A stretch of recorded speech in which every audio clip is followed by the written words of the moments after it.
Ce que Moni Moutou a vendu, et il se contente, ya komela. Noix de coco. Vous voyez, noix de coco? Je ne sais pas comment trouver na lingala. Bope sangai bangala bana bangala bozawa. Bope sangai appellation à noix de coco na lingala. Ce que Moni Moutou qui se contente, ya komela noix de coco, il a confiance. Wapi, et si Bimela. Comme là, il n'y a pas de problème. Il dit, j'avale ça. Il n'y a pas de problème. Il a confiance. Na place Bimela. Bon, ça a une munition. Place Oyo, j'attendais ça. J'attendais cette place ici. C'est pourquoi hier, quand je suis parti dans l'émission, je suis passé dans l'émission de Konanga Kalonji. J'avais dit que je pense pour Tshisekedi, il attendait aller jusqu'à la fin avec cette histoire. Puisque Kagame a aussi des partenaires militaires, Kagame a des parrains, Tshisekedi aussi a des parrains. Tshisekedi aussi a des partenaires militaires. Tshisekedi aussi, on lui a dit, moi je sais, je vous ai déjà dit quelque chose de pareil. Il y a des gens qui ont dit, ne fais absolument rien, va avec tout ce que tu vas avec jusqu'à la fin, on va voir ce que la fin va nous donner. Avec les Américains, avec les Qataris, avec tout, on va d'abord sur axe Mokotito comme on a monté dans Souka, et après, on va décider. Le comité na Souka, la porte principale maintenant, Ezaya Kosenga na Rwanda, il est temps, tu as signé la paix avec la RDC, quitte la RDC. Quand Tshisekedi dit que notre axe prioritaire maintenant, Ezaya Kolongola, donc il ne dit pas négocier, il dit Kolongola. Je dis, je ne critique pas Tshisekedi, mais je dis ce que Moni Moutouazo s'est contenté comme la noix de coco Mobimba. Yeba qu'il a confiance wapi. Na yoki binote. Ce qui n'a qu'aussi, alors là, ça dit beaucoup de choses. Soit officiel ou dissimulé derrière. Écoutez, il dit ceci. Qu'elle soit officielle ou dissimulée derrière des groupes relais. Donc, tous les groupes armés, qu'il soit un groupe armé officiel ou un groupe armé étranger, dissimulé derrière un groupe, il parle du Rwanda. Tshisekedi prend maintenant les choses en main, puisque je pense qu'il a abouti. Donc, toutes les voies empruntées sont arrivées à leur fin. Il dit, toutes les forces étrangères, qui se sont présentées de manière officielle, moi je suis une force étrangère, moi je suis l'Ouganda, moi je suis le Burundi, moi je suis le Kenya, que ça soit officiel ou que ça soit dissimulé dans un groupe armé, Songolo Pakalabazuba, Combo, M23, Tuguanero, ils doivent quitter. Ça, je pense que je suis impatient, je me frotte les mains pour dire, c'est l'essentiel de ces discours ici. C'est l'essentiel de ces discours. Alors, donc, je suis tellement... Quand j'ai écouté cette phrase-là, maintenant, notre démarche, je pense que Tshisekedi a arrêté un tout petit peu à un moment donné, puisque maintenant, il va agir en tant que pays souverain, il va agir en tant que... J'ai vu, chers amis, comment les Burkina Faso, Azotumba, terroristes en pleine journée. Et nous nous posons la question chaque jour. Mais Bazui bateau 5000, bango ada bazo kende sur les lacs. Tolobi me Tshisekedi. Et puis vous nous laissez, chaque jour vous nous faites des phrases. Ezala yasoka. Des promesses ezala yasoka sur le plan sécuritaire. Je ne parle pas des autres promesses. Je parle sur le plan sécuritaire. Quand je vois ce qui s'est fait, chers amis, j'ai des images ici. YouTube ne va pas accepter Onazomona na Burkina Faso. Bazo ça la rassemblement, les terroristes. Baza sori 3000. 3 bombes, Kouei, Milinga, Itikali place wana, puisque ces gens sont en train de tuer les Burkinabés. Alors pourquoi avoir pitié d'eux? Mais Panabiso, ils sont à l'aise. Ils se réunissent comme ils veulent. Ils font des rassemblements comme ils veulent. Ils sont dans des bateaux. C'est là où il faut vraiment pour que la population pourquoi vous les laissez circuler tranquillement? Puisque ceux que vous mettez dans les villages, hein, vous dites non, je pense que Tshisekedi sait de quoi il est en train de parler sur cette première proposition. Deuxième axe. Est-ce qu'il parle seul ou il est accompagné? C'est ça un peu. Bon, deuxième. Les circuits financiers et logistiques de la violence, en éradiquant l'exploitation illicite de l'or, du coltan, du cobalt et d'autres ressources,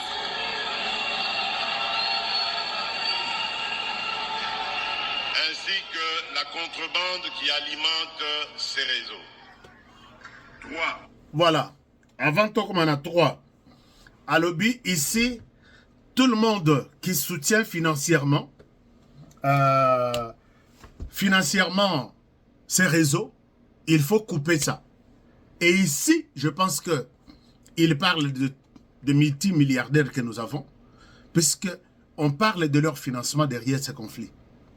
On parle de Joseph Kabila, de près ou de loin, Nabututo, Namoyi, Nasimato, Liboso, il est toujours quelque part. Tshisekedi a compris que c'est son financement qui fait alimenter les conflits en RDC. Il dit, on va couper ça. Qu'est-ce qu'on fera de Joseph Kabila? Puisqu'il est au courant que c'est son argent, avec son argent, que les conflits sont en train d'être alimentés. Alors là, je suis impatient de voir qu'est-ce qui va se passer concrètement. Couper tout. Cette contrebande, il y a exploitation illicite, il y a minerai. Monsieur le Président, si ce que vous dites est vrai, si ce que vous dites, et ce n'est pas seulement sur les lèvres, mais sur votre volonté de faire ça, j'avais souhaité que on peut s'aviser au calendrier. Puisque ça risque de rester comme ça. Tous les discours, il y a État de la Nation, il y a décembre 2026. Ça ne pourra pas se faire comme ça. Chers amis, je ne sais pas si vous êtes d'accord avec moi. Troisième axe, et le dernier, je pense bien. Théo Ganano, je reviens. Ces réseaux. Voilà. 3. Assurer la protection effective des civils, en particulier des femmes et des enfants, et garantir l'accès humanitaire aux zones affectées. Voilà. 3. Assurer la protection des femmes et des enfants et garantir l'assistance humanitaire.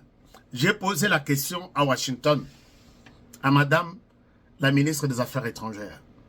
Nalobi maman, les lots ont le deal, mais il y a un secteur très important oublié tous une en détail. Emmanuel Macron agirait que d'ici quelques jours ici, incessamment, la semaine prochaine, nous allons ouvrir les couloirs humanitaires, on va utiliser l'aéroport de Goma, on va acheminer, on va assister ces gens en détresse. Tchelamouinou, Oussatulali Tolamuki, Kagame prend la parole en disant, et les lobaso mikoum sakebaya kozwa Goma, l'aéroport ya Goma, venez prendre l'aéroport de Goma. M23, et les lobalobi, baya kozwa l'aéroport de Goma, venez prendre l'aéroport de Goma. Et finalement, Masolo et l'aéroport de Goma, Abou, j'ai posé la question à maman ministre. Elle a répondu. Dengue a Messana pour répondre. Mais, est-ce que nous avons abandonné ce projet sur base, il y a une incantation, il y a Paul Kagame et son groupe, ou pourquoi jusqu'à aujourd'hui, ces gens ne sont pas assistés? Débat et Zali sous-souté.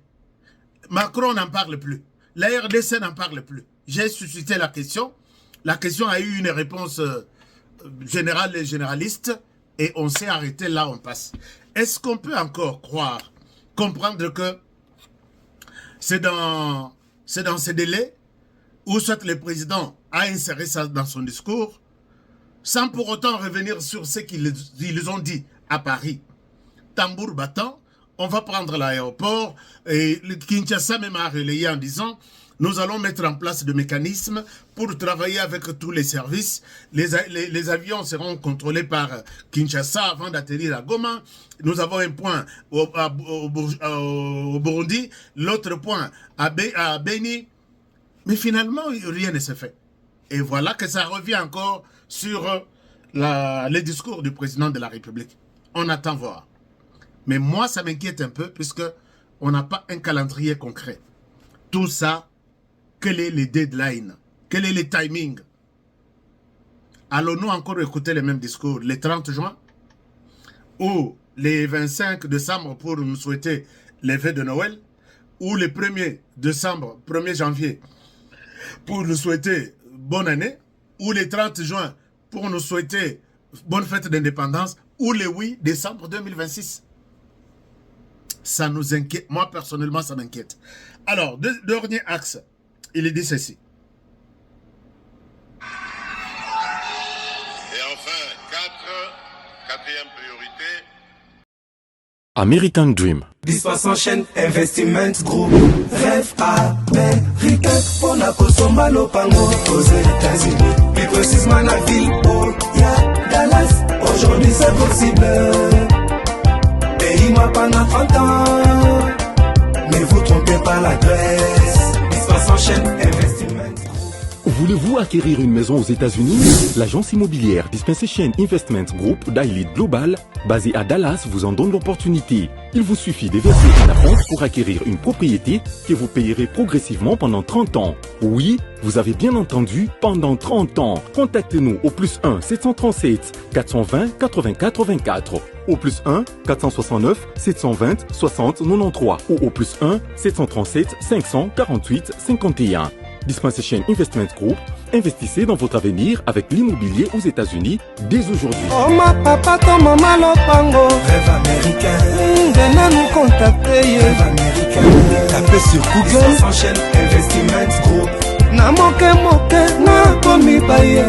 Lopango elenge. Ozala bayere elengi pou.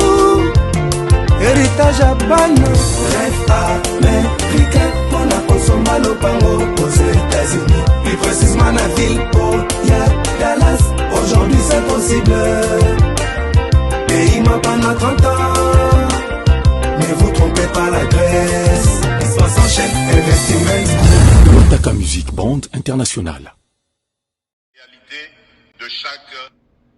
Voilà. Alors, 4 priorités s'imposent désormais. je ne sais pas si vous avez suivi ça. Quatrième priorité, ancrer la paix dans la durée, en combinant fermeté sécuritaire, relance du développement local et démarche de réconciliation au plus près des réalités de chaque. Est-il en train de parler, puisqu'ici il évoque la question de la réconciliation par rapport aux réalités locales.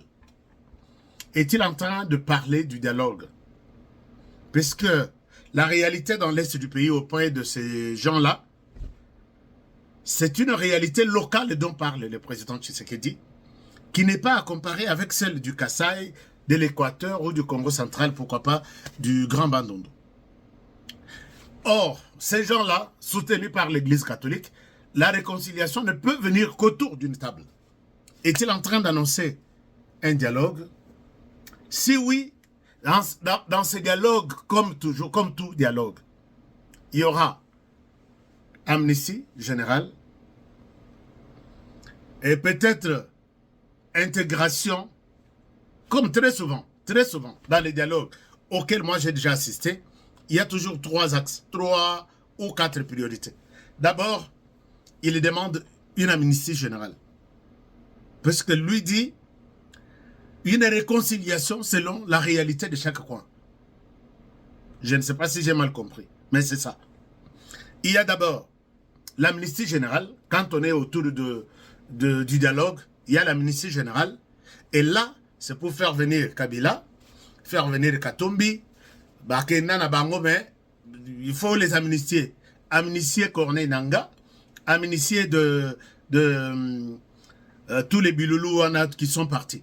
Ça, c'est de 1. De 2, à part l'amnistie, à l'issue de ces dialogues, il y a la libération de tous les détenus de guerre, tous les prisonniers de guerre.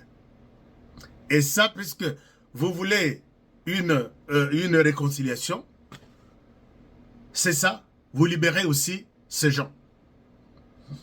Et quand vous libérez, donc vous amnistiez, vous libérez, et troisième chose, vous faites tomber, vous oubliez tous les dégâts commis. Tous les dégâts commis par ces gens amnistiés. C'est-à-dire, Bolimbisi bango, bolobi, tout ce que vous avez fait, tout ce que vous avez tué, au nom de la réconciliation nationale, on laisse tomber, on ferme les yeux. Quand le président évoque la réconciliation autour de toute la réalité en RDC, je me dis, c'est là peut-être qu'on est en train de se diriger tout droit. On se réconcilie, on ne peut pas continuer à punir ces gens pour les dégâts qu'ils ont commis. Il y a, au nom de la réconciliation, non, on pardonne. Et au nom de la réconciliation, il n'y aura pas de justice. Toi, tu as tué ma mère, toi, tu as violé, toi, tu as pillé. On laisse tomber, nous sommes en train de nous réconcilier, non? Tu sais, qu'est-ce que tu racontes? On est en train de se réconcilier. Et après la réconciliation, puisqu'il y a l'amnistie, la libération des prisonniers, on va libérer les prisonniers du M23 du Rwanda, mais au Yabiso, au Rwanda, vérité sur le banc, puisque la vérité. Nous, on va se réconcilier entre nous. Mais est-ce que nous allons nous réconcilier avec les Rwandais qui ont accepté de prendre nos hommes, babomi bango na Rumangabo, babomi bango na mususu bake Rwanda bake exécuté bango? On ne connaît même pas la réalité, on ne connaît même pas les chiffres. Mais au nom de la réconciliation, on accepte quand même. Donc voilà un peu la réalité. Et donc, dans la réconciliation telle qu'il l'a annoncé, moi je vois des éléments comme l'amnistie, les pardons, la libération des prisonniers, l'intégration, puisqu'ils vont dire, mais là nous nous sommes réconciliés, est-ce que vous avez un nambo, ya kokabelabiso, même ceux qui coupent ça, mais bokabelabiso, au nom de la réconciliation, et on va écouter certains. Je ne crois pas que Kinshasa va dire non, comme il est là toujours dit. Pas question d'intégration, pas question de mixage, pas question de brassage. Peut-être ils vont aller dans les désarmements, mais il y aura peut-être une session de quelques avantages au Hérozong et la Bango. Je pense que c'est un peu ça. Mais quand il dit la garantie d'un accès humanitaire sans entrave dans toutes les zones touchées. Donc, c'est-à-dire que ils vont reprendre peut-être l'aéroport de Goma par force. Est-ce que c'est ça ou il est en train de nous dire quelque chose d'autre? Est-ce que... Pourquoi ce processus s'est arrêté une fois? Est-ce qu'ils ont eu peur de Kagame? Ou il y a eu quelque chose d'autre? Chers amis, voilà un peu les 4 axes importants évoqués que moi j'attendais dans ce discours. Donc, si je réponds, je peux répondre et pour voir. Moi, j'aime bien la manière dont le chef de l'État parle. Il a fait un très bon discours de plus de 2 heures. L'essentiel de ce discours que les Congolais attendent. Puisque les œuvres, oui, tu sais qu'il a fait. Il a fait ses histoires, il a fait ses œuvres. Bon, je vais parler peut-être, brosser un tout petit peu sur les œuvres.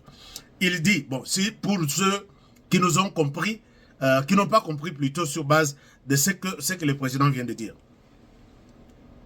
Le retrait total et vérifiable de toute force armée étrangère du territoire congolais, qu'elle soit officielle ou dissimulée. Retrait total et vérifiable. Ici, j'ai dit, je ne souhaite pas trop commenter, Honoré.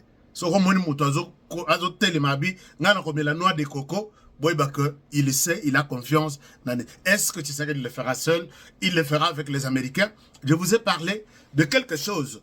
Trump dit, incessamment, les troupes rwandaises vont quitter les sols congolais. Incessamment, les choses vont changer. Vous allez voir les résultats. Est-ce que c'est de ça qu'il parle Tshisekedi, ou il a eu un feu vert quelque part pour aborder cette question et un conflit autrement? Ce sont des questions. Moi ici, je demande, Monsieur le Président, mais on va commencer quand? Je vais continuer à poser cette question. Deuxième, pour terminer, pour quitter la question de priorité, il dit ceci que nous devons retenir. La coupure définitive des circuits financiers et logistiques alimentant la violence par l'éradication de l'exploitation illicite de l'or, du coltan, du cobalt et des autres minéraux. Azokata circuit nyonso ya financement wana. Akokata ngo ndenge nini Bon, peut-être le mode opératoire, je sais que Tshisekedi parle tantôt d'une manière, tantôt d'une autre. J'ai déjà dit un jour ici qu'il parle comme Jésus parlait. Vous lui posez la question, Jésus commence à écrire au sol. Regardez, il était une fois. Non, nous voulons vraiment... Moi, je suis curieux. Je n'oblige pas le président de la République. Il sait de quoi il est en train de parler. Mais, moi, ce qui me dérange, c'est que ça sera pour quand? De tout ce qui se passe en République démocratique du Congo. Donc, nous sommes très heureux de vous revoir encore une fois de plus ce matin, peuple congolais, chers abonnés, papa, maman, compatriotes, nabiso, biscanyo, sotozoami. Tozoami na esengo parce que tomoni lisusu mukona lelo tozoami na esengo toyeli boso na bino pour partager ensemble na bino les actualités politiques de la République démocratique du Congo. Donc tozobeta masolo awa na minitso yo este molili ekoti tokobeta yango bokoyoka yango en gros et en détail. Comme je vous ai toujours dit, la chaîne na bino o eza chaîne de référence. Nous sommes censés de vous informer sur l'état de la santé Yamboka Nabino. État de santé Yamboka Nabino. Tolobaka Congolais à solo okoye kisa mukolote sans koluka koyeba pays na yo elalaki ndenge nini pays na yo elamuki ndenge nini. Congolais à solo oza censé ya koluka koyeba la situation sécuritaire Yamboka na yo. Congolais sans koyeba même voir état de santé ya mkonzi ya mboka. Quel que soit biloko bozomona si toyebisaki bino nyoko bakati mutu mukila nae eninganaka mais kozala na longue vite.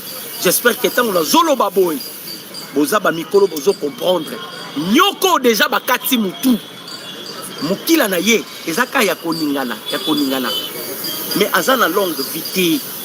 Tozobeta na bino actualité ya République démocratique du Congo parce que bazo benga bazo continuer na koluka ko benga oyeba mayenyo somazali koleka République démocratique du Congo.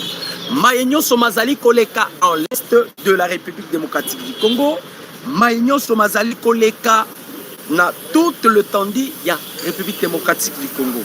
Donc voilà pourquoi tozawana pour la informer bino ba congolais ko talisa bino mai o mazali koleka na mboka ekolo Congo. Donc bo aimer vidéo, bo commenter, bo partager balien.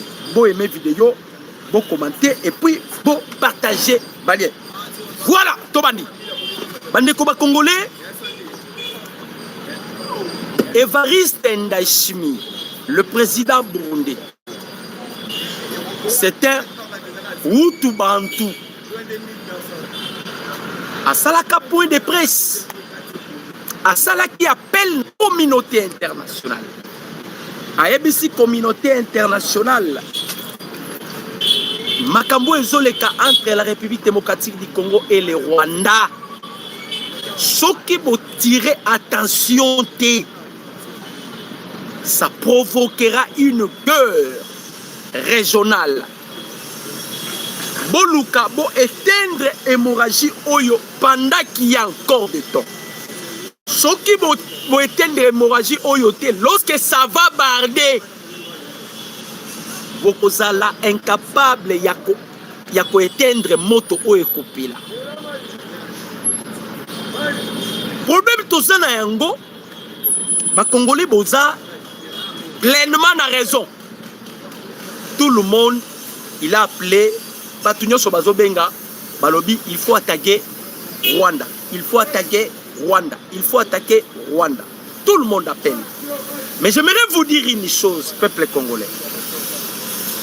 Boye Beloko Yomed de fois.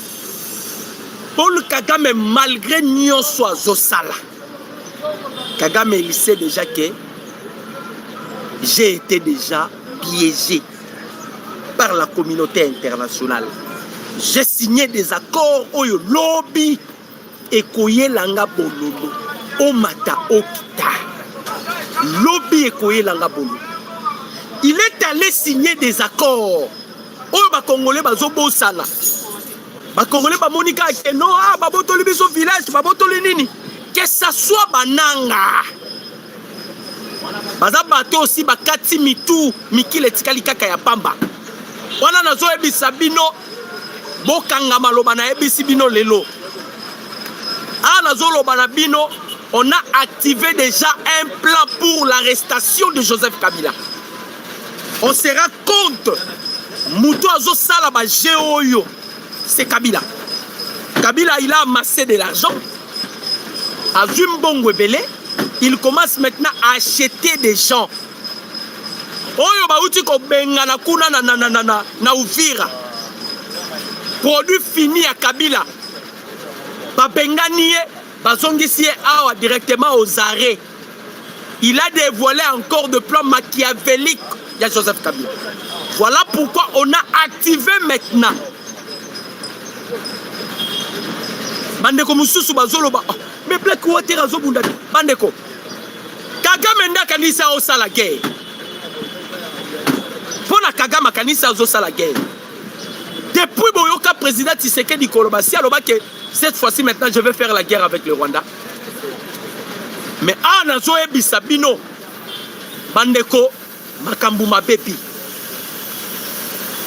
Na baline de commandement nyonso.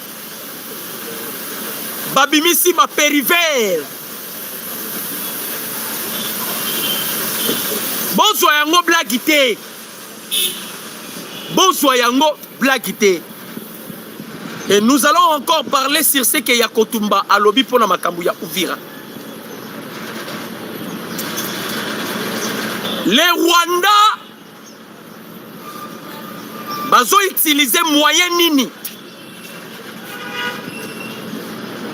Kabila tikela kibiso mixage na brassage.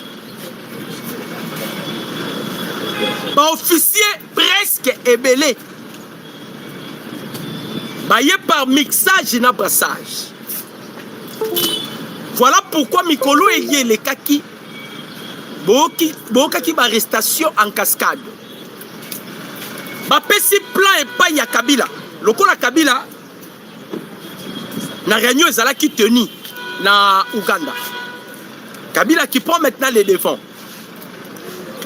Atinda ki ba corrompre ba bembe na yebisa ki bino ba bembe ba boyaki. Ba mushi ebele ba kwei na manœuvre na ye na parce qu'ils ont reçu de l'argent. Maintenant na calcul na bango ba betaki par rapport ya eloko ba kuti pour na sangue. C'est eloko ko freiner bango. Unité nyonso ya Est ya République démocratique du Congo va changer yango. J'espère que Bogolanda même na ba page ya ba communicatrice na ba communicateur congolais o bazo communiquer en faveur Rwanda. Va dévoiler plan Oyo et Salami déjà sur le terrain. Va dévoiler plan et Salami sur le terrain parce que va continuer, va écouter que va changer maintenant unité nyonso. De l'autre côté, Tanzanie, présidente ya Tanzanie, Abimisi Batu, Ndaishimie, atandi Batu na frontière na yena Rwanda. Attendez batu na frontière na yena Rwanda. Toyebi saki bino le chef de l'État il a beaucoup plus ko chargé qui est nani Uganda. Atie biloko nyonso na Uganda et pardon na Burundi. Atie biloko nyonso na Burundi parce que de Burundi Kigali ce qui Burundi a frappé à partir de Kigali peut être touché. Option eza na minitoyo na minitoyo. Option c'est la guerre. On a activé déjà les plans ya guerre. Nabafo nyoso. Bato bazalaki na kitona awa. Babimisi ba jeune wana. Yango boyoki ya kotumba lobby. Soki M23 aye Uvira. On ne parlerait plus de M23 na Est de la République démocratique du Congo. Na lobara na bino, toza na dernier virage. Ndenge toza na dernier virage awa. Surtout, Kagame yebike, pona Kagame, ba piéger. Oh, Kagame zoloba. Ba piéger na ba mindele. accord batmaza ba bénéficiaire nango eza beaucoup plus la République démocratique du Congo. Alors na chinois eza lisusu ya kobomba te.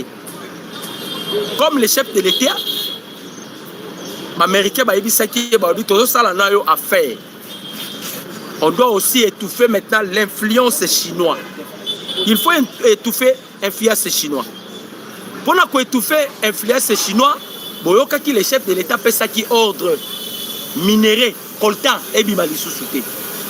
Coltan et bimali sous-souté. Alors, les Chinois, ils sont allés maintenant derrière Paul Kagame. Pour batindaka mutuna bango yaki na lettre. Mokonzamboka aboyaki. Namoni ndekolanga mo François Mouyindo alobi papa Tolembi nous sommes fans. Mais moi je ne comprends pas bandekolanga ba Congolais.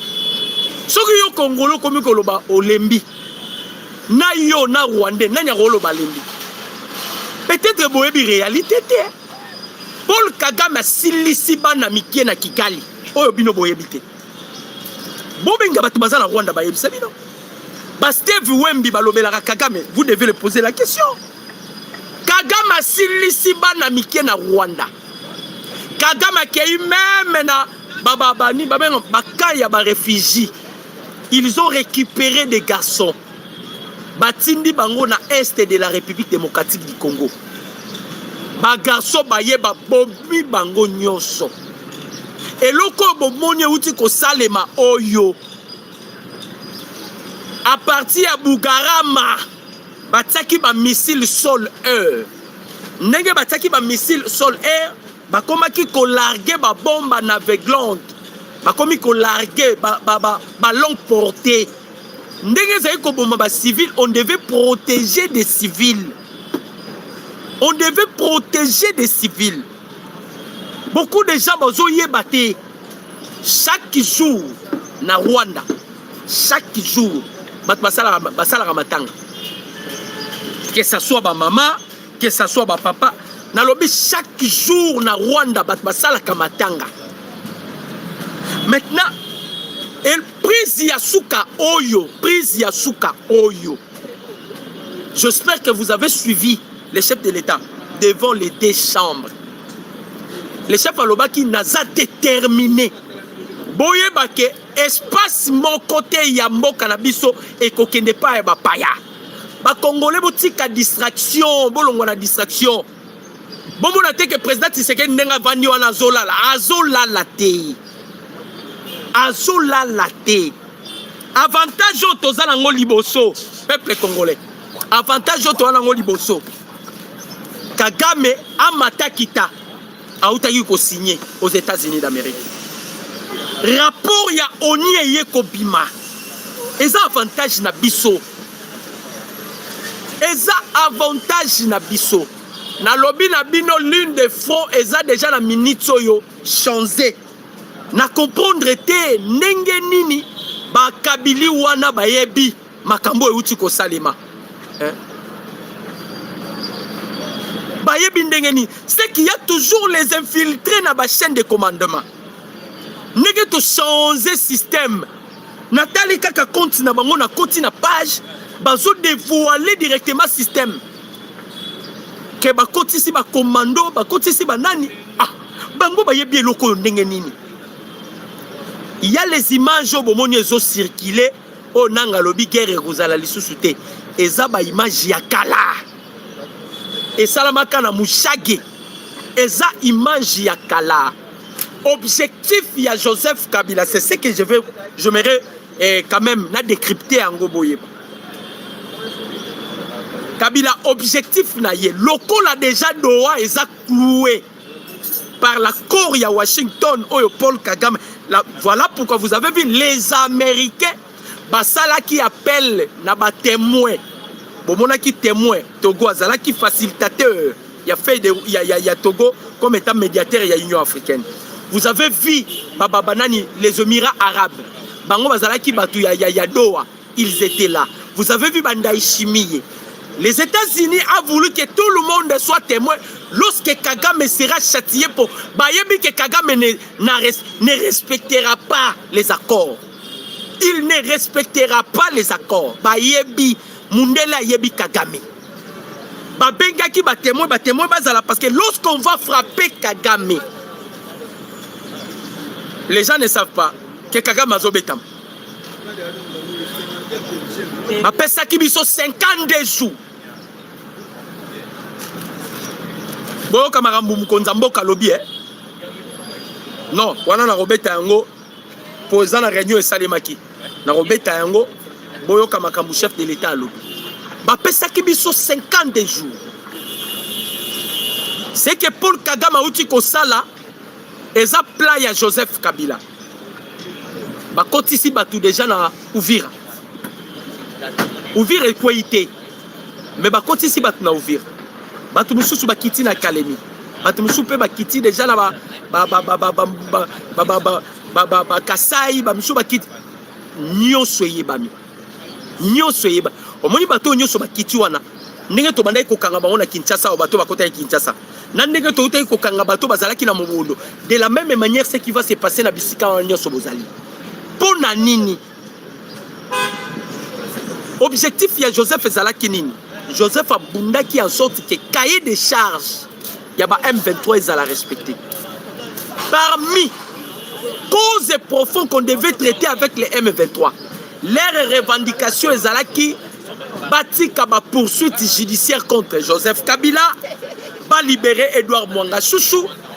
Et l'autre qui est bouleversé lorsque le gouvernement congolais basengaki oya bango ba prisonnier bazalaki en otage na Goma que baboma bango nyonso na ba Paul Kagame. Kagame a outi ko perdre 400 et quelques 400 et quelques mille commandants, 400 et quelques soldats boy. Oya bakufi nakanda wana. Nebo monaki Kabila parce que na monutone plan où va activer c'est pour Joseph Kabila.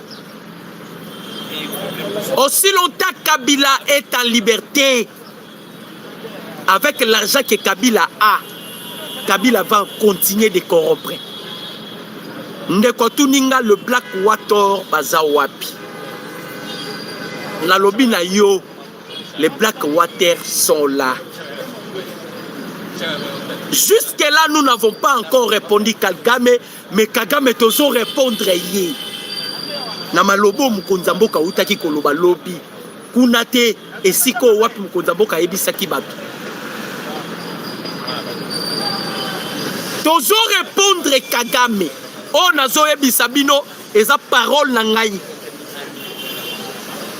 Na oya oloba pona sentimate. Omoni Ndayishimiye. Présidente ya Tanzanie.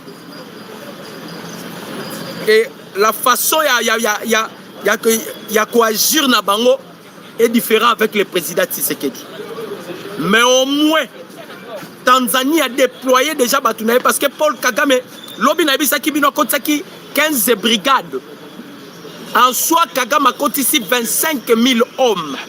Ce n'est pas seulement la force spéciale ya Rwanda, non. Rwanda armée na eza lisusu na bato ebelete. A côté si bato bazo protéger Goma. Eza ba Ougandais. Ougandais nde ba protéger les officiers ougandais. Différence avec les officiers rwandais ne sont pas étudiés. Les Ougandais au moins bazalaka na moi mayele. Bango nde bazo contrôler Goma. Awa tozongi na gouvernement congolais. Awa na beta keloko yo c'était nanya yela kibiso idée que les FRDC to kende ko signer accord avec les IPDF armée ougandaise pour attraquer les ADF. Nanya yaka na idée wana. Nanya yaka na idée wana. Ezaka ba officier to na bangwa bandoki na bandoki. Tous les officiers bandoki na bandoki bandeko nalandaki papa moko abenge nga lobby un diaspora ayebisinga ndeko na ngai ba officier RCD ba officier CNDP ce sont des kabilistes bakolingaka kimia na mboka oyo te bakolingaka kimia na mboka oyo te. Mukonza mboka longola bango, il a pleinement raison. Les chefs de l'État qui confiance et pas yaba congolais. Vous voyez des officiers congolais comment banakata ko trahir Mukonza mboka. Les chefs de l'État pour la générosité, hospitalité. Alors bino to sangalata biso na biso ba congolais. To sungamboko yo. Les Congolais corrompus par Joseph Kabila. Bayeli biso makambu ya ko attraquer ba ADF. Lelo Uganda à la kisi face naye. D'ailleurs à la kisango à plusieurs reprises.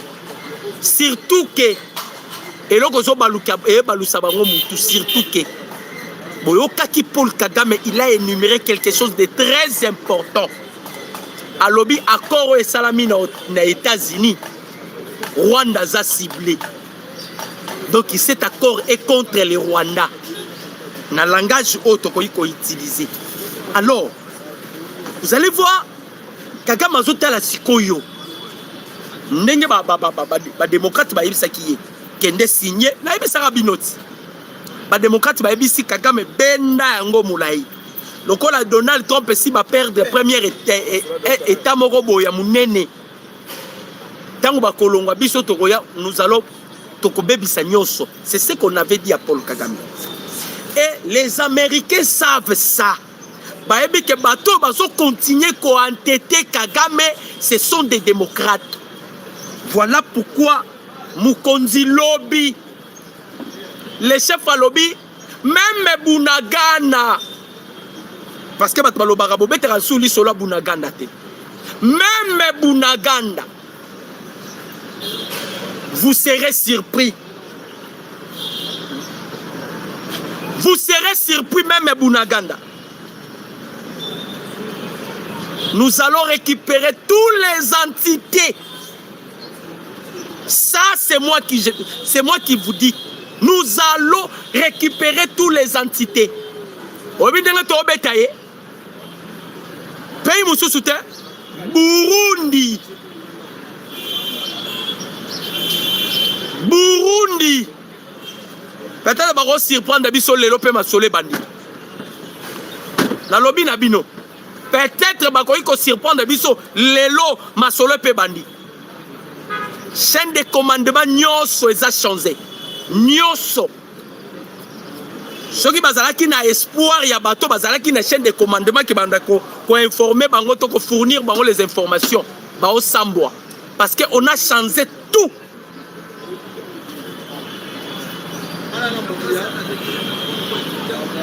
Tanzanie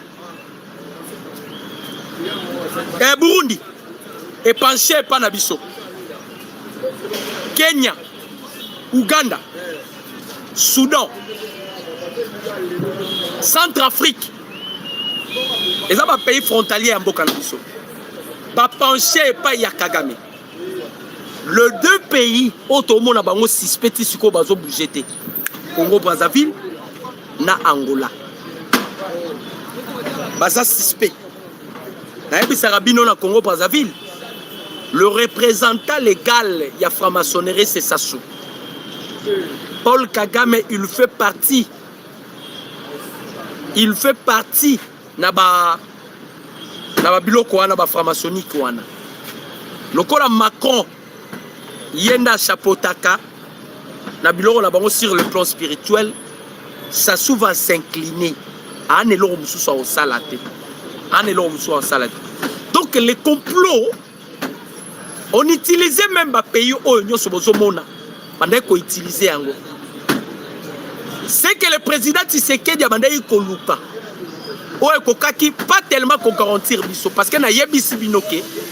Ce qui to sali guerre na Rwanda, quel que soit bateau bazana bango, ndenge to olinga to sala na bango.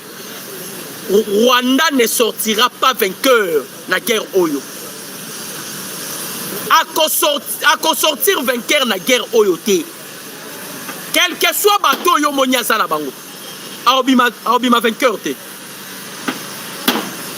Aobima vainqueur te. Quel que soit ya bateau azana bango, Rwanda ne peut jamais faire la guerre avec la République démocratique du Congo. Pas si nabiso na mouté meza. on avait beaucoup plus de confiance à les Congolais. Mais tu dois rendre compte que Kabila Milana na bango makila. Baza incapable de trahir Joseph Kabila. Lokola baza incapable de trahir Joseph Kabila. Il faut se retrouver dans Kuboma bango. Mikolo uti koleka awa bandeko ba Congolais, vous êtes des témoins. Nanga bandai kolela te. Bertrand Bisimo bandai kolela te. Nanya conseiller qui biso totika ko frapper bateau yo. Nani? Vous allez comprendre kaka aux entourages. Yamukonzamboka bandoki. Mikolo uti koleka awa. Ennemi était affaibli. Kagame bandai kutu kolobate. Ba sortie médiatique na ye kaka. Ba sortie médiatique na ye. Ozo senti ke bato bazo lela. Bazo lela. Balobi Tshisekedi Ozande Bonabiso Congolais. Mikolo uti kolekawa. Parce que le chef de l'État avait donné l'ordre. Mais topesi bango espace il y a 2 jours. Ba se ressourcer. Ne ba eko sa campagne na biloko mususu. Ndashimi ya tindi. En lobby surtout frontière kaka ya Burundi na Rwanda. Frontière ya Burundi na Rwanda. Bandeko. Paul Kagame loko a mimoni aza makasi. A mimoni qu'il est un seigneur de la guerre. Kalami na lobi na bino peut-être lelo. Parce que bandeko ba oka sango eza promesse te. Peut-être lelo. Eza lisu makema ke gauche te. Toyebi le plan machiavélique ya Kagame. Boka ki discours na ye. Yango bandela ki yango lisusu tongo sali conférence de presse na ye. Na discours alobaki nini? Soki akoro eza respecté te. To chargé Donald Trump te. C'est que eza biso. Voilà pourquoi il voulait violer pour akotisa biso na rythme na ye. Heureusement. Oni abimisi rapport avant de répondre Paul Kagame. Abimisi rapport, na rapport ya Oni elobi nini. Kagame alingi koyoka te. Kagame a décidé de violer l'accord ya Washington. Ça dit ebima qui en avance. Na minito soki tolobi to bunda. Nous n'aurons pas de problème. Tozalisu na problème te. Et loko yo to bande ko lukato zwa et si to zui yango.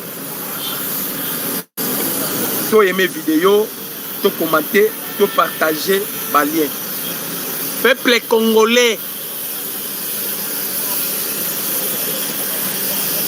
c'est dans cet esprit que je réaffirme devant vous et devant la nation ma détermination indéfectible à continuer à servir la République démocratique du Congo, à protéger l'intégrité de son territoire, à défendre la dignité de son peuple et ouvrir pour nos enfants un avenir de paix et de l'espérance. Je voudrais pour finir adresser cette prière à l'Assemblée de la nation congolaise. Les ténèbres ne régneront pas toujours. La République démocratique du Congo, lève-toi et sois éclairé car ta lumière arrive. Ésaïe 60, premier verset. C'est ça, c'est que le chef de l'État a l'obaki. Ça, c'est une prière puissante. Atangi Ésaïe 60, premier verset. Planyo Sokabila Salaki. Planyo Sokabila Salaki. Tozala ngona maboko. Il y a des gens qui sont... On me dit Mohamed Sonoko. Ah, petit point Nazaki n'a raison. Mohamed Sonoko avait raison. Alors, Bamindele Baluki Tshisekedi Bakokite, ils vont maintenant utiliser les collaborateurs. Et ça, ce sont des hypocrites. Ce sont des hypocrites. Mais moi, j'ai confiance au président Félix. On ne rapporte pas une guerre à coup de publications sur les réseaux sociaux. ni en se laissant emporter par les émotions. Une guerre se gagne avec stratégie, sang-froid et détermination, comme une partie de dames ou un match de football bien maîtrisé. Sous le leadership du commandant suprême, mener une lutte structurée et réfléchie pour défendre son intégrité territoriale. Les provocations et campagnes de désinformation, souvent orchestrées pour s'aimer la peur, n'affaibliront pas la détermination du peuple congolais ni des institutions. Le chef de l'État reste ferme. Chaque centimètre du territoire sera récupéré. Chaque centimètre du territoire sera récupéré. Sans précipitation, mais avec efficacité. Le moment venu, la RDC saura répondre de manière exemplaire et souveraine aux agressions dans le respect du droit et avec la force nécessaire. Na réunion lobby. Style ya kombe changé. Yango boyoki ba Congolais. C'est-à-dire les Congolais qui sont allés maintenant. Ba Congolais bakei ko bata manasima ya ba M23 non. Ils deviennent maintenant des Congolais non. Ba Congolais. Babimisi balobi oh non. Oh boy. Non, Bovanda Kimia. Bovanda Kimia Bandeko. On a disposé tous les moyens. Pas si ezakara parce que nous sommes entourés avec des traîtres. Bato nyos sobomoni ba travailler na Kabila, mutamala mwazate. Natema ina munorote. Bato nyos sobomoni ba travailler na Kabila, mutamala mwazate. Mutamala mwazate. Et bango nyoso bango tout baobalaye bango bazobalaye bango. Il y a un plan qui se prépare que je ne peux jamais vous le dire. Ça se fait avec les Américains. Vraiment wana bolimbi sangai parce que je m'attendais à sorte que bato ebele balobela yango ata bakalonji banani. Je n'ai pas vu personne. Na moni mutute kolobela yango. Et je n'aimerais pas na lingi pengana lobela yango tepo et ya olukelanga problème. Ba otuna nga yinanu yo secret oyo zo yango ndenge nini. Et puis qui t'a dit ya koloba bloko wana. Donc je me réserve un peu. Et loko moko zo prépare eza ko se préparer eza déterminé. Et loko moko eza en préparation entre les Américains et le gouvernement congolais.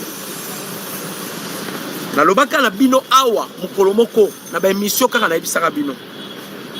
Je vois la mort de Kagame, je vois la mort de Joseph Kabila et je vois l'arrestation de Moïse Katumbi. Lelo na zongele bino ango na vivacité, na énergie. Kagame azana deb, nega zana de choix. Ba choix wana zana ngo pesa ya mabe. A retirer Batounaye, il a toujours un problème. Atika Batounaye, il a toujours un problème. Yango moni Kagame a décidé vaut mieux Batounaye bakota kaka. Parce que na a retiré, na Atika, il a toujours un problème. Le problème de Kagame, c'est sa mort, c'est sa vie. Baoboma Kagame. Bokanga makambo na ebisi bino lelo oloba na nga ondeko bino boloba Kagame azana bokanga maloba na ebisi bino. Kagame place avani na ndako na ayebi. Kagame pe Kabila place aza ayebi. Akenda ko luka nationalité passeport ya Swaziland ndenge nini. Azo mekelo ko ba goûter ba meka. So simbita kenaye. Oyo mono Kabila osa a meka. Soke simbite akangi bisaka kei. Soke simbita kangi bisaka. Sko tellement zelo ko na bango ya suka ba tieli yango énergie na ba William Ruto na kati. Na ba Museveni na kati. Et l'autre, il n'y a pas Sieza. Ce n'était pas le moment qui devait faire la guerre avec la République démocratique du Congo.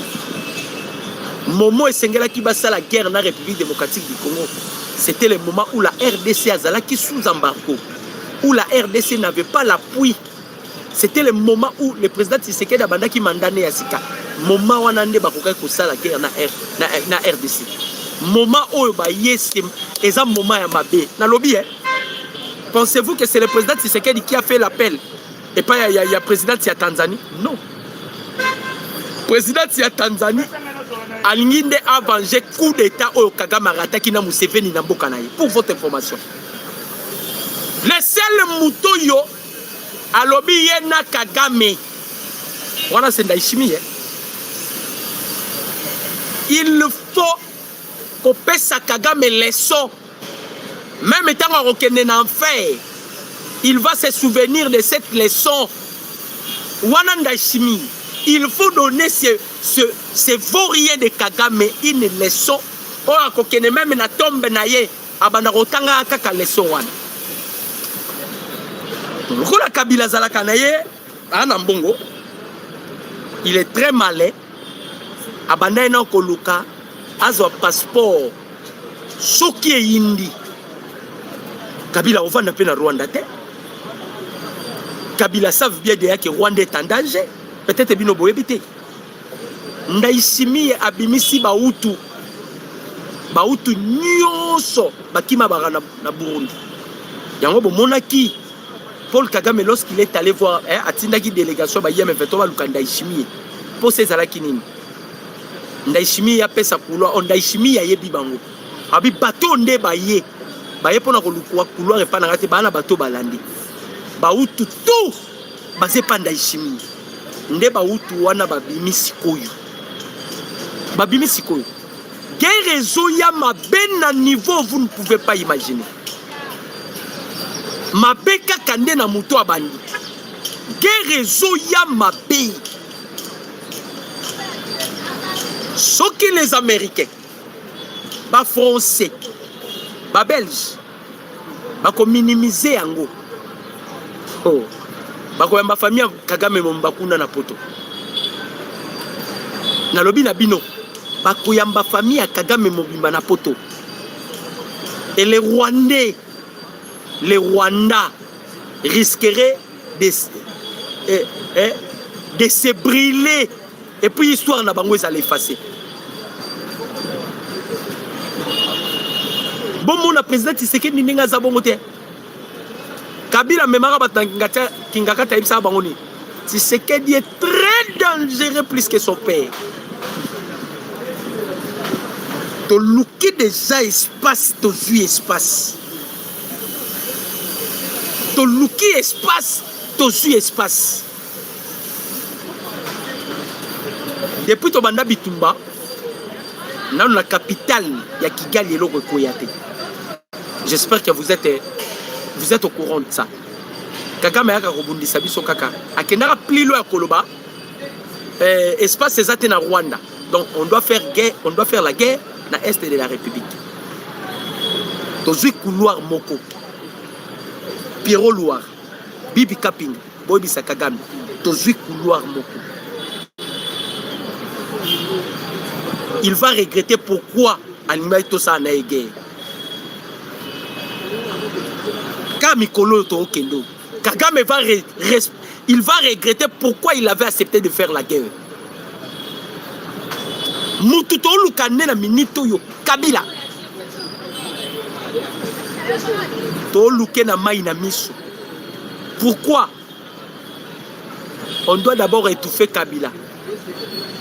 Azotambola avec l'argent à l'État.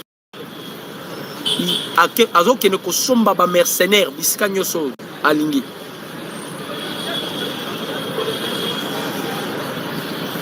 Aoke somba mercenaire biso no alingi. Bo benga batu na Rwanda botu na bango. Bango baye soit disant bazui Luvungi. Nenga bazoloba soit disant bazui Luvungi. Mais panique eza na Rwanda poani. Panique eza na Kigali pour nani. Il y a des Hutus déjà au Bakoti na Sima. Eh, bautu bakoti na sima. O bazalaki na Burundi bande kozela mot d'ordre. Bobosana te président Tshisekedi autaki kokutana na mwana ya Juvenal Abiyarimana. Jean-Luc Abiyarimana. Akutana yene na France. Basololi et à long et à large. Le président Tshisekedi a un soutien à Baoutou Nyonso. L'ordre a été donné et pas il y a mwana ya Abiyarimana. Il y a des Hutus qui sont à Kigali. Bien formés. Oh, Bafandi, Bazose la mot d'ordre. C'est Ndaïchimi qui va donner maintenant passoire. Évariste Ndaïchimi. Yango Boka qui chef de l'État Lobinaye. Même place à Zalaki à ABC Batolobi. Nazo récupérer na babunaga na wana nyonso. Nyonso na ozwa yango. Et bateau ba vivre en fer au batikala ko vivre. Tazolo ba oseka. Ba ko vivre en fer au batikala ko vivre te. Aolo ba oseka. Abi ba ko vivre en fer au no batikala ko vivre te. Très bientôt là. Dans le but tozvi couloir kaka Burundi. Sobo ki kaka kag. C'est que déjà baza de yakuna. Pour les Hutus là, baza obligé à kosa le loko wana. Ba Hutu. Baza obligé à kosa le loko wana. Awa tous ces là qui sont avec Batonyo so baza contact na Kabila. Ils sont déjà identifiés à travers data center. Maebani. Très bientôt, il y aura des arrestations en cascade. Dans le lobby, très bientôt, il y aura des... Même ma ministre, ma ministre, ma DG, très bientôt, il y aura des arrestations en cascade. Les officiers, nous ne parlons pas, ils arrêtent chaque jour. Les officiers, ils arrêtent chaque jour. Olalio la muki bakangaki. Olalio la muki bakangaki. Olalio la muki bakangaki. Chaque jour. Pour susciter makambo ya mabela mito ba officier boka ba onde ba koma ekoloba ah na ba gabo kuna ba coup d'état ba officier ba sala ah ba okanga ba généraux ba officier ba sala l'autre côté. Mais vous blaguez hein? On vient de signer les accords avec les États-Unis. Bandeko bobo sanate les Américains bazo tia mbongo na bango ba tia mbongo na bango